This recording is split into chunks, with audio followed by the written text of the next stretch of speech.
caring. Why does it seem there's a massive lack of empathy in today's society? It's funny how often people tell me that they feel like empathy is um, maybe more rare than ever. But I would ask you, do you feel in your life that you have a hard time experiencing or practicing empathy with other people? Well, I feel that I've always been empathetic, but that's because of things that happened in my life. But even when you see how people attack each other on social media, when you see how people are getting more radicalized and they're holding to their belief even more so, it feels like okay, but how we should try to understand the other side, and people are so afraid of being open and being vulnerable and being wrong that I feel so. I mean, it seems to me that there's a lack of empathy, and that's why there's more um, radicalism, I guess. But again, that's just a perspective, and that's why I'm trying to ask this question to as many people as I can to see whether it's just my perspective or is other people seeing that as well. Well, I can tell you as an empathy professional that a lot of people tell me that they're seeing that. But I think you said something that kind of points to the answer about, um, maybe I think you said something about being afraid of being wrong. And I think that the way that we've kind of villainized mistakes of all kinds has made people more rigid about wanting to defend themselves. So it's not really acceptable to say, oh, I could have been wrong about that, or um, I might not, my point of view might have some holes in it. It's the way that we criticize faults, even faults of the past, or small things. I think has driven folks to want to defend themselves, and that's certainly a contributing factor. I don't think it's the whole story, but it is part of it.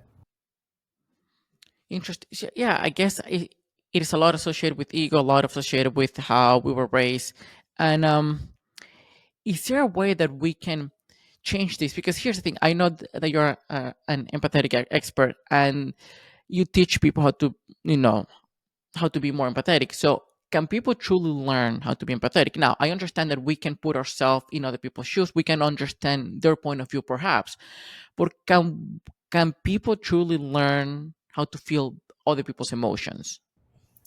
Well, I think we've got to back up and define empathy because you're using it in a couple of different ways. Empathy does have three very, very different kinds of manifestations, and they are affective, somatic, and cognitive empathy. So, affective empathy is that caring kind of empathy, what you're talking about, really feeling and caring about your impact on someone else, or just having an emotional connection with someone that feels like um, that you're sharing an experience.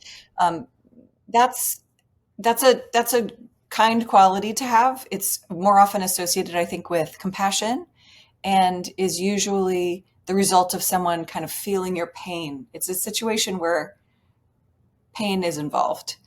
Somatic empathy is a physically embodied experience, which is kind of rare and hard to teach, but it is a real thing. I don't know if you've experienced that, but I've heard, for example, about spouses having sympathy pains when their spouse is in labor. Or someone gave me the example recently that I love of when you yawn and then someone else yawns because they saw you yawn. It's like a physical reaction to another person's physically embodied experience, which is cool.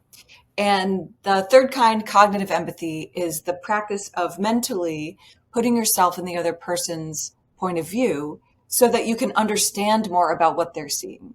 And that is 100% teachable. And it is what I primarily teach. And I teach it instead of the other kinds for a few reasons. But what you're talking about is if it's possible to teach someone to feel. And I don't know that it's possible, but I also don't think it's necessary. Feeling is sort of a byproduct of that understanding that comes with cognitive empathy, but we can understand one another. We can behave decently toward one another without necessarily feeling for one another. And a lot of people, don't maybe necessarily naturally have that temperament. And so it's good to be able to offer perspective taking practice to people who are maybe not as emotionally available. That's very interesting because as you said, I associated empathy with both having the feeling and also the cognitive one. I've never experienced the somatic one, unless, as you said, the yawn. I guess everyone does that, but I feel that sometimes we can sort of try to put ourselves in other people's shoes, but it's hard. It's almost like we as men trying to have like a true understanding and empathy with women and their periods. Like, okay, we'll never experience those hormonal changes, so even if I say I can sort of understand how you feel, we truly never know exactly. It's almost like also women trying to tell men when we are very when we are isolated, when we are lonely, because we as men, we just don't talk to each other. We don't have the same support system that women have. So even though I can understand from my cognitive perspective that, okay, I can sort of see where how you're feeling, truly is hard to comprehend because we have never experienced other people's pain, I guess. We can never experience anything that another person experiences, even if it's the same. Even, a woman who has a period and another woman who has a period don't have the same period. And this is a this is a fact of empathy. I think that when we talk about empathy as an experience of same feeling, the sameness, we kind of take away something really special, which is that every one of us is having a super unique experience. And when we think that we understand it just because we have a similar experience, we don't really stay curious about them. So for me, it's more interesting to practice empathy with people that I don't have a shared experience with, because it's it's easier to be curious about things that I have no reference point for. And I think that's often why people who are really different from one another can fall in love, because they're so foreign to each other that they have this deep curiosity and they don't make a lot of assumptions. Maybe that's an assumption, but perhaps this is a part of the magic, to really honor that someone's really really different from you. Yeah. See, I've been interviewing so many different people on the podcast about different topics, and it seems one common trend on solutions of a lot of things, whether it's how we feel personally, how we avoid, or how we can deal with procrastination. Empathy is all about curiosity. Just having it's just the power of curiosity, of how to ask the questions, how to just wake up that part of ourselves that is almost like innate. And I think that there's a lack of curiosity, and I don't know if it's out of fear from people, because I feel that people feel disrespected and judged. And again, we also are guilty of this. We kind of sort of lack respect for those who have like different opinion than us, or just have this radical belief. And the more rejection and judgment that these people feel, the more radical they become. So since we cannot change other people, we can only change ourselves. How can we authentically and genuinely become more accepting and welcoming of people who are very, very different than us? I i think you answered your own question. I mean, that's really it. It's just, it's curiosity. And I find it I find it pretty easy to be curious about people, but of course, I meet people that I don't like, or that I don't find pleasant, or that I don't really want to be around. And and sometimes I do find it difficult to extend compassion to them, especially when they're really unpleasant or difficult. And I might know that they're suffering, and I might know that there's a real valid reason why they're so difficult. I just don't like it. Like, this is a normal experience, but it's again, as you were saying, we can't change other people, and we can only change ourselves. So for me, I try to manage my inside and look at, what are the parts of myself that I find unpleasant, that I find difficult, and how can I engage with them in a way that softens that resistance, in a way that's more welcoming. Um, because once I've cultivated it in myself, I can share it with others a little bit more readily. And sometimes it works the opposite way. That's what I talked about in my TED Talk. I actually found it easier to do that with myself once I practiced it with other people because I was so kind of shut off to that interior dialogue that when I started to practice it with other people, that I knew, oh, this is the skill that I can actually give myself because I have a lot of unpleasant parts. And so it's helpful for me to practice engaging with unpleasant people. They're good Yeah, teachers. one of the interesting things you said about your tech talk, or one of the stories was, which I'm glad you brought it up, was when you were talking to that um, lady who had like a baby, and she was smoking and all the things. And Yeah, when you see those things, it's just hard to respect, easy to judge. So, but we don't know the pain that the person is going through. We don't know exactly what the experience and how and how she got to that point. And I guess what I'm understanding for from what you just said now is we tend to judge ourselves way more than we judge other people, and by having more kindness towards other people, we can learn how to be more kind to ourselves. absolutely. Yeah. Having said that, it seems like it is easier said than done. I mean, I've encountered people that that I'm not pleasant with. It's just like there's something about them that it just feels that we won't be able to connect, and we don't have to connect. Again, I'm not I'm sure I'm aware that I'm not everybody's a cup of tea, and I don't have to like everybody. Not everyone will like me. I get it, but the point of can we can I either reduce or eliminate any kind of judgment and increase the amount of respect for somebody that can be totally different, as you said. I could that experience you had uh, with a lady that you eventually felt completely welcoming her. How we get to that point where we can just, even though we feel that what that person is doing is wrong according to our um, perception, the way that we see the world, how can we welcome somebody that it is so different? Well, I describe it in a little bit of detail in the talk, but I didn't try to understand her at first. I actually just visualized a space where everything is okay. And you can do this with me right now if you want to, but I imagine that, and I start it in my heart, but I imagine that there's this kind of ball, of this bright ball of light in my heart, and that inside of that ball, everything is acceptable, everything is lovable, everything is as it should be. And then I let that ball get bigger until it contains my whole body. So now I am in that ball. That means everything in here is as it should be. That there's nothing to reject, there's nothing to criticize, there's nothing to wish were different. And even, I mean, I'm sort of half imagining it right now. When I imagine it, I feel like it's an amazing feeling. It feels like things start kind of tingling almost, that when I allow myself to be completely as I am, I feel more alive. I feel more whole. I feel more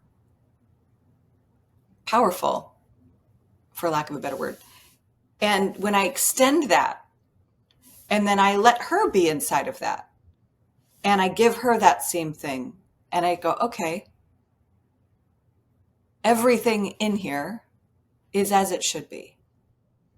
And, you know, if you were to do the practice more, you might extend it to the whole world, which is unfathomable to me, but possible, I Yeah, guess. yeah, And yeah. I mean, but this is the practice. And even though I was practicing it for her, I when I just walked you through it, I realized that I did start with myself in a weird way, though I wasn't practicing specifically with my difficulty, but just starting inside and saying, okay, I'm going to extend this just sense of peace. It's really a um,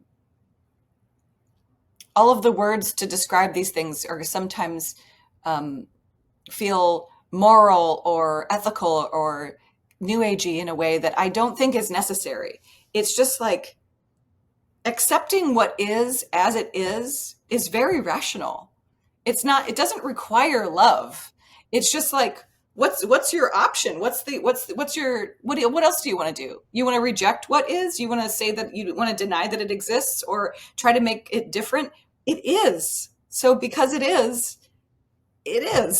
This is a very, it's the most I don't know, somebody asked me once like how I accept things as they are, and I said, what other way would you do it? What other way would you do it? I really love the teacher Byron Katie. She has a really beautiful practice of accepting what is, and she even calls it falling in love with what is, and and being really at peace with it. And for me, that is what peace means: is that there's a contentment with the reality that I am fully accepting of the reality of this moment and all of its complexity. It's a practice of honesty too.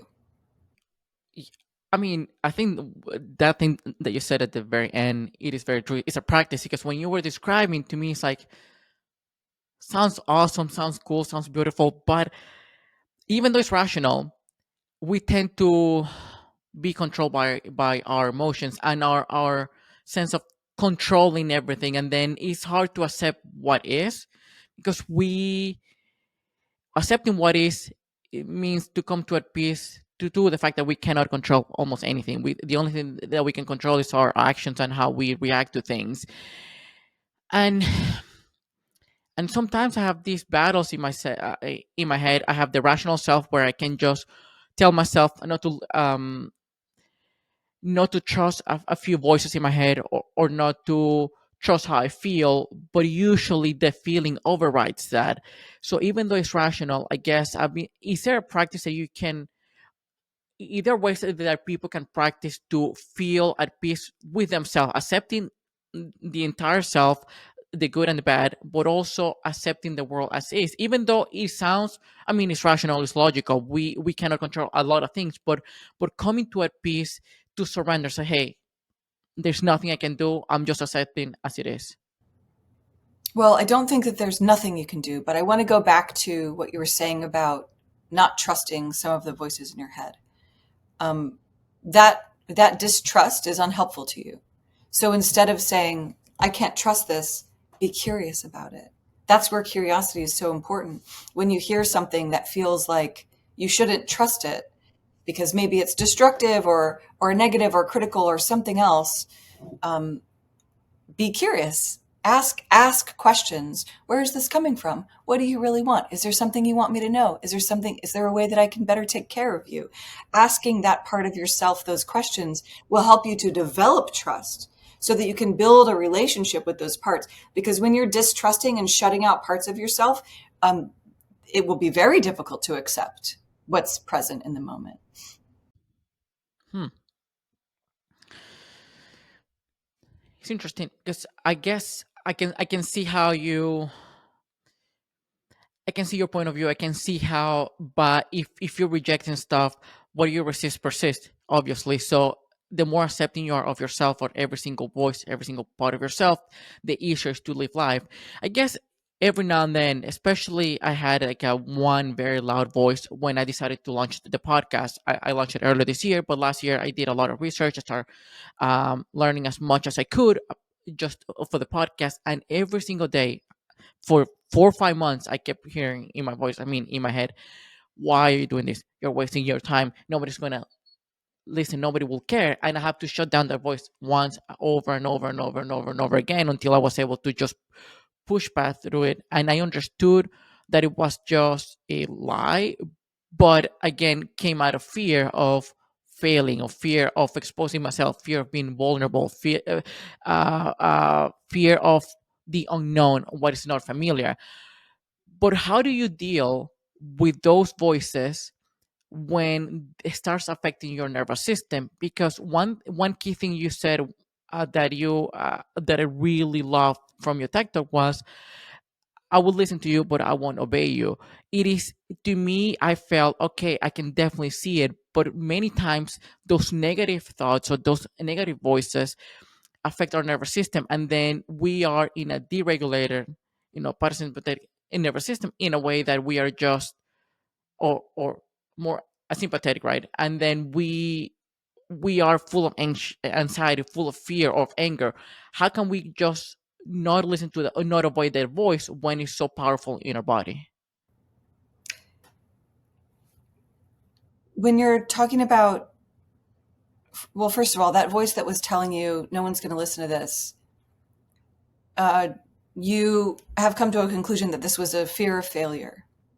But if you reframe that in another way, it could be that this part of you really wanted you to do a great job and was trying to push you to consider all of the risks and consider all of the details, and to kind of, and so there are actually two very different schools of thought on this. So I and they are basically kind of divided into, internal family systems therapy is a popular one, which says that there is no bad part of yourself and that everything in there is helping you. And you just have to find the way that it's helping you. And that's what I'm kind of talking about reframing it as this voice is actually on your team.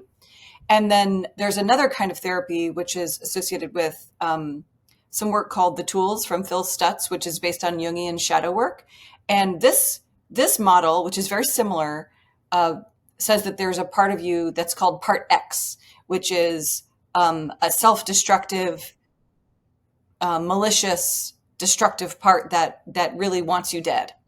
And so from the parts work perspective, or sorry, the tools perspective, the right answer is to shut it down and to say, um, hell no, I'm not listening to that. Shut the fuck up, or whatever it is. From the parts work perspective, the answer is to say, it sounds like you're angry. Tell me where that anger is coming from. Or it sounds like you're afraid. Tell me where the fear is coming from. How can I help you? What is it that you want me to know? What are you trying to teach me right now? How can I better, how can I get your help and support in doing what I'm trying to do? Now, I prefer the parts work perspective because I have a very difficult time accepting that there might be a self-sabotaging, malicious part of me that wants me dead inside of my head. So, though I'm not saying that that's not real. I don't know what is real. These are models, like we don't know what the truth is about what's happening in our head.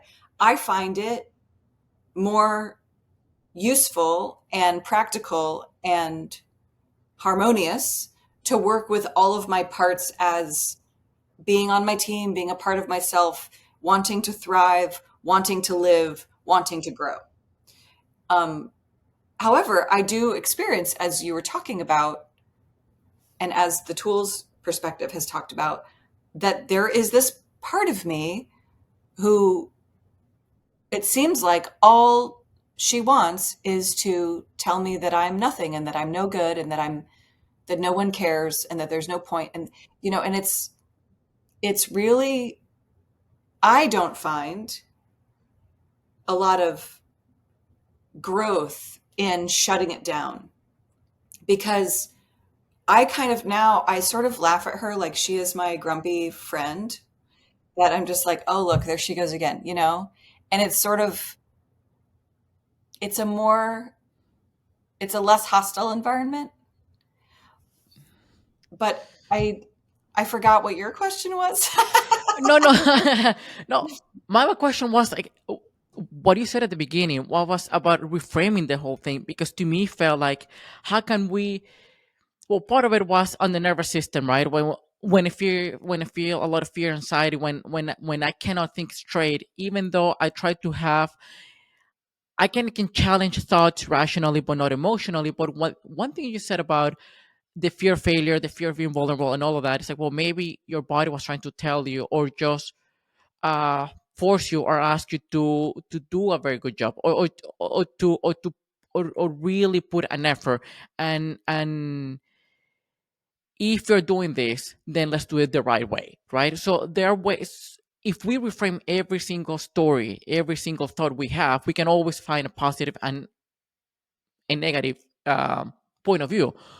And what you're saying, it really, opened my eyes because I recently interviewed a friend of mine, and she said my brain attacks me all the time. It's always constantly like telling me bad things, but it's almost like it's this duality. It's like the same. It's a different side of the coin when you can see it as negative, as you said, like this part is trying to self sabotage, trying to hurt me, trying to kill me, right? But then what if I look at it from a different perspective?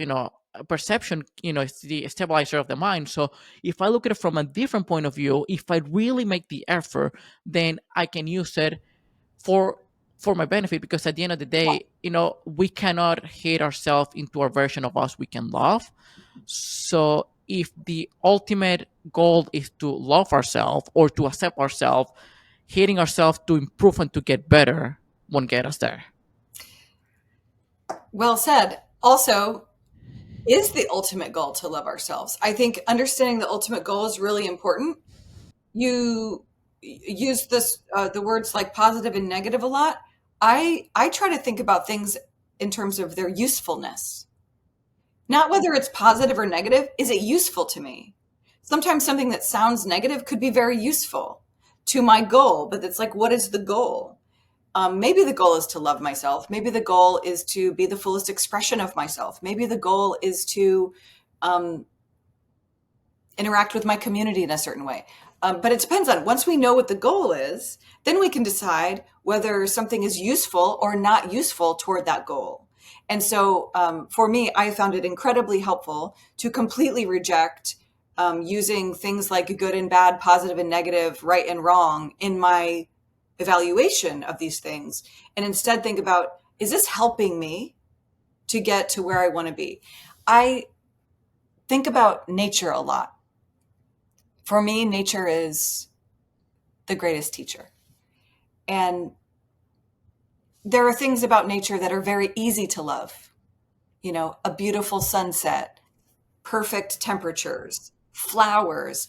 But nature, all those things require a lot of destruction and decay. Nature is very violent. A, a, a lioness that kills to feed her young is both a murderer and a mother. Like this is part of it. and and all of the things that we see, everything that grows, their death is a part of that cycle. Mushrooms that break down things that are decaying in order to provide more life and nutrients to the ecosystem. This is all. So I think, like, when something that feels negative or bad or wrong or dark is happening, I think, how is this useful to my ecosystem?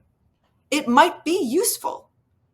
Sometimes there are moments when I'm having some, what I would call like a shame attack.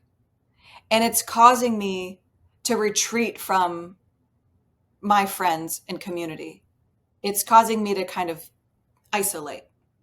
And and a lot of times, or if it would go on for too long, we might think that's bad, right? Like, this is a negative, depressive experience.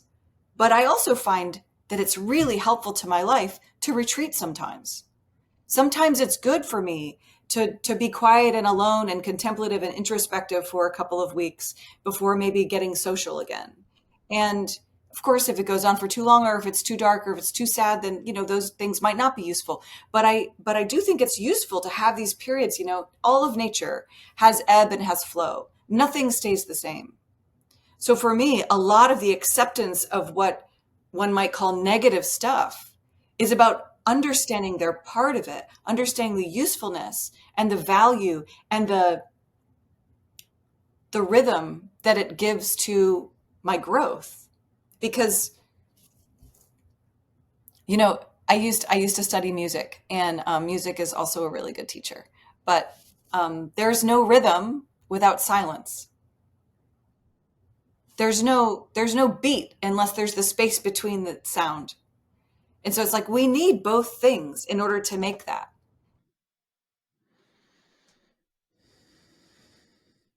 And for some reason, we are so afraid of the bad one or the negative one. I know that they try to avoid those concept, or death or whatever, but it's kind of part of life. And once we make peace with that, we understand that is as you said, it's neither good or nor bad. It's either helpful or Hmm. working against us, I guess. Yeah. That's a very interesting approach, and I feel that by changing the way that we see things, by reframing, it might, we might make the human experience easier on ourselves in that regard. It's just very hard to deal with a lot of emotions, a lot of feelings, a lot of thoughts, and we try to find guidance in society and social media. It's like, okay, I'm is there something wrong with me? Am I broken? There's this overwhelming feeling for a lot of people, including myself, battling sense of unworthiness, and that we don't belong. There's something wrong with us, that we might not deserve love or friendship, things of that nature. Where that comes from, I don't really know. Maybe a lot from childhood. And a lot of people, including myself, we are aware that those are stories. We Those are limiting beliefs that are, technically speaking, they're not real. But then for us to challenge logically, it's easy. To challenge emotionally, it's just a different story. And talking to somebody that you are one of the few people who can say that you have tried almost every type of therapy in your life. You have done a lot of things just to try to heal yourself, and to have a better relationship with yourself. How can we change or heal these parts of ourselves that feels a lot of shame, a lot of embarrassment, a lot of unworthiness? What might the usefulness be of a feeling of unworthiness? Is it Honestly, good for anything? honestly, no. In fact, one of my questions in my head has been, from an evolutionary standpoint, sense of unworthiness is makes no sense whatsoever. Makes Because if we feel that we don't deserve to be in the tribe, we don't deserve a partner, or we don't deserve anything, or we're unworthy of, then we wouldn't have gotten to where we are right now. So it's not useful at all. Well, well, let's rewind back to, I love what you said about there's no, why would you be, where would this feeling even, it doesn't make any sense evolutionarily. How could you possibly not belong if you're here? Like, what does it even mean to belong? Everything that's here belongs here because it is here, right? Everything that's here is worthy of being here because it is here. So, and I hear what you're saying about that feeling of unworthiness being entirely irrational. But in my own life, sometimes that feeling of unworthiness made me better myself. And I don't necessarily think that's always a super great motivation or fuel for it. But when I felt unworthy, I've wanted to, and it's almost like I'm not sure I deserve to be a part of this community. So I want to make sure that I do by giving a lot to this community and making myself an active contributor. And, you know, of course, we got to balance this idea that worthiness has to be earned because it doesn't have to be earned. But I do find it can be useful for me to do more.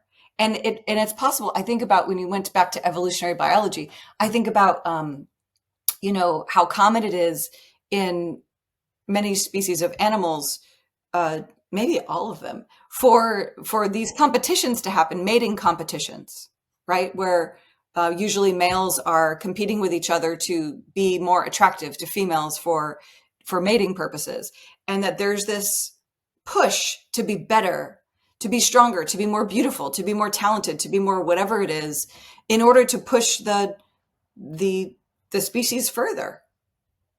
There's nothing wrong with that, right? It can feel really scary. No doubt that whatever those animals who are doing the competing, they probably don't feel excellent. They don't feel at peace in themselves. They feel a drive to fight and to even to the death. And so that comes from somewhere. It's not bad. It comes from somewhere. It's useful to something. And so instead of like labeling it as, oh, this is a destructive, or even like we might call that toxic masculinity now. And there are certainly things to adjust about it or understand or critique or whatever it is. But I'm coming from a place of saying, instead of judging, if we totally remove the judgment and say, okay, so I'm feeling unworthy. Can I use this for anything? Can I help this prompt me to do something? If not, then let's just neutralize it with some reason and say it's not possible for me to be unworthy because I'm here. But however, you might be able to use it. I want to feel more worthy. There's a really great saying in AA. They have a lot of really good phrases, and one of them is, if you want self-esteem, do esteemable things. It's very easy. You don't have to just believe that you're worthy. Make yourself worthy, even in small ways. Do the things that make you see your own goodness and your own value. It's not for other people to see, but it's for you to see. Almost like a stack evidence that Yeah, proves to you that you are worthy, that you are somebody who has value, or is a good person, I guess. yeah. But I mean, it can be a dangerous practice. I think that for some people, um, there may be risk of leaning too hard into those self-criticizing voices for motivation. And so all of this is, the big asterisk on everything is that it depends. It depends on where you are in your life. It depends on where you are with things. Many of the kinds of reframes and mindsets that have helped me very much in my healing are not things that I would recommend to someone else because they might not be in the place that might not be the step that they're on. It might not be a step on their path. Like, it's not necessarily for anyone else. It's, use it if it helps you. If it doesn't help you, move on, because there isn't one right way. There isn't even five right ways. There are infinite right ways, or infinite ways rather, and any of them can be right if you choose it. You can make it right. Yeah, I think that's what makes life the hardest, just finding that balance in any aspects of our life. Anything that we do, just finding that balance. Because when you mention about going too much, I thought about David Goggins, right? He completely embodies that person that just goes all in and then hates himself, and then he has gotten to a place where a lot of people admire him, a lot of people look up to him, but most of us will not. Yeah, I don't want to be that guy. I don't want to be in that guy's head. It's just like it's way too much. But then if we don't do enough, then we're always going to have that feeling of unworthiness. Like, finding that balance between, okay, I can see it. In fact, because of that, I've been improving myself, but I feel that self improvement has a dark side of it in terms of, okay, I want to improve myself. I want to get better because I want to be accepted. I want to feel that I belong. I want to feel that I'm worthy. But I'm unknowingly chasing self love through validation at the end of the day. So we can, what happens, or Validation what else? from others? Huh? You mean Huh? validation from others? From others, yes. Because if I'm too biased, right? It's like, if I'm in my head all the time, and my thoughts and my feelings, I don't love myself. I don't like myself. So I need somebody else to reassure me that I deserve to be loved. But even when I get that assurance, it's not enough because he hasn't come from within. So it's a very tricky So thing. you reminded me of something that I'm glad you reminded me of, which is that there isn't any one practice that works all the time. So maybe you let the feeling of unworthiness drive you to achieve some things. And then you feel better, but then also you get this validation, and that validation feels good. But then you get attached to the validation. And when it goes away, then you have this fallout again. And it's like, okay, well, now we need a different practice. There isn't one thing that works from now on. There's no from now on practice. This is all balance, and it's all in the moment. It's all, what do I need today? What do I need right now? What's true for me right now? Sometimes the answer, there's nothing wrong with getting validation from other people. If you rely on it entirely, you will have some problems, but we need that. That is an evolutionary need. That sense of tribal acceptance was very important to our survival.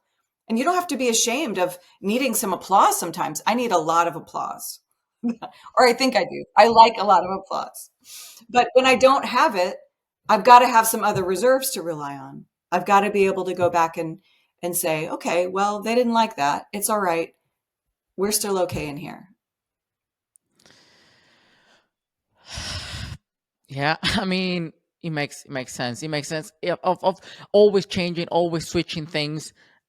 because as you said, what worked for me 2 years ago or even 2 months ago might not work for me now.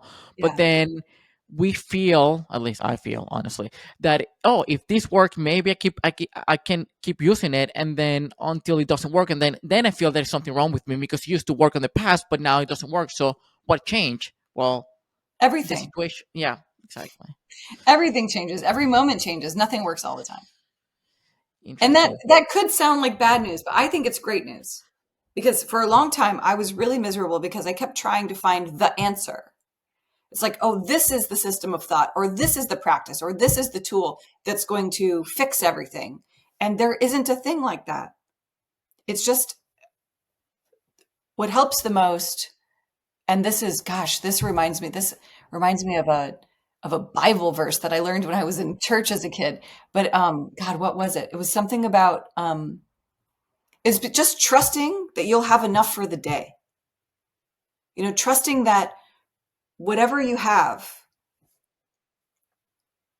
maybe it's something that you read, maybe it's an interaction that you have, maybe it's just something that comes to you in a meditation, or something that you eat, or somewhere that you walk. Every day has enough gifts for you to maintain yourself, and you can find everything that you need.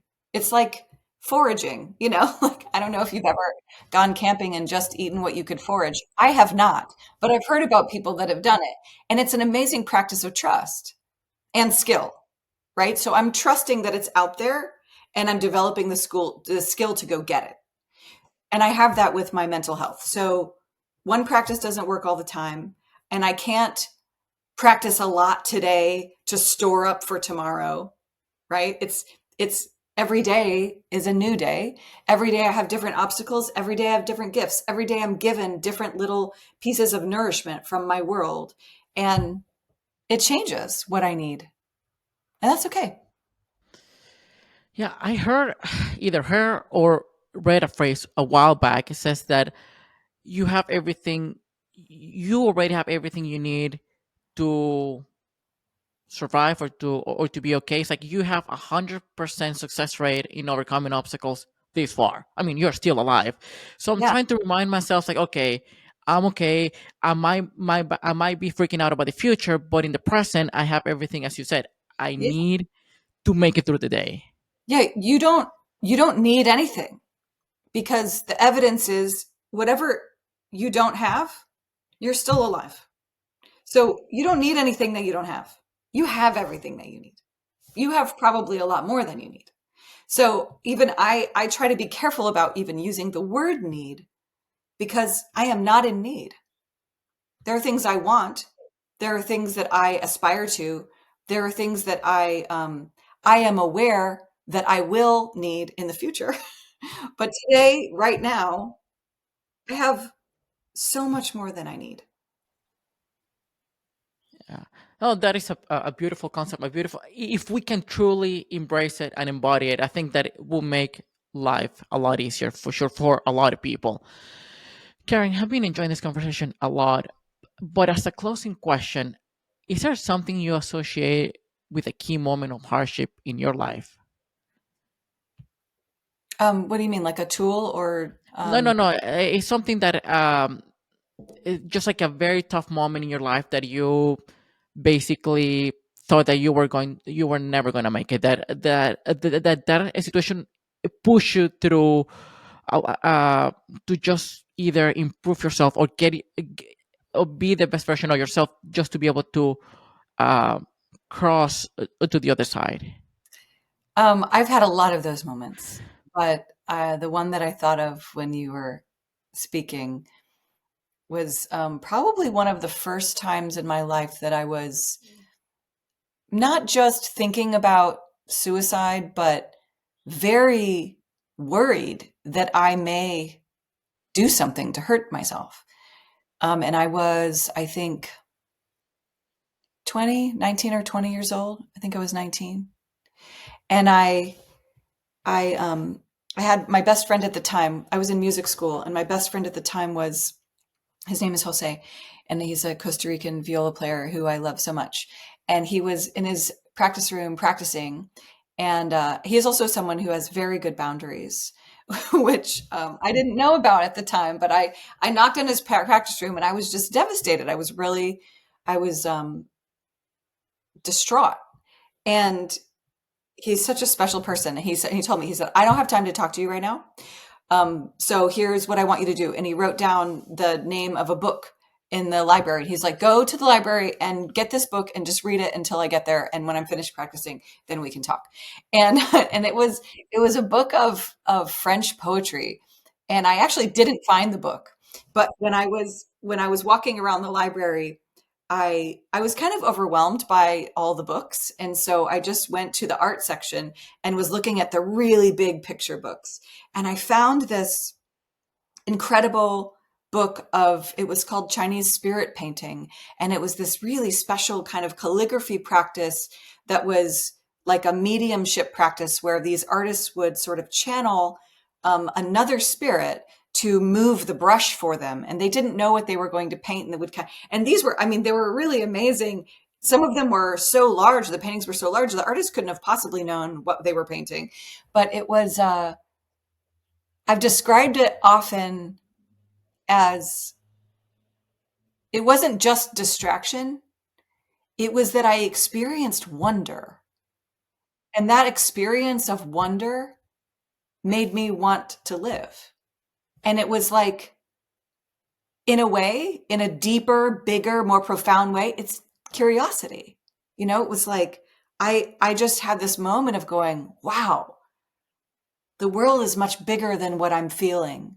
It's bigger than what I know about. And I felt like honored to be a part of it in a way. The pain didn't go away, and I ended up being hospitalized for a little while after that because I needed to be. But in that moment, the experience of wonder was what gave me a few hours of relief and some, yeah, and hope probably.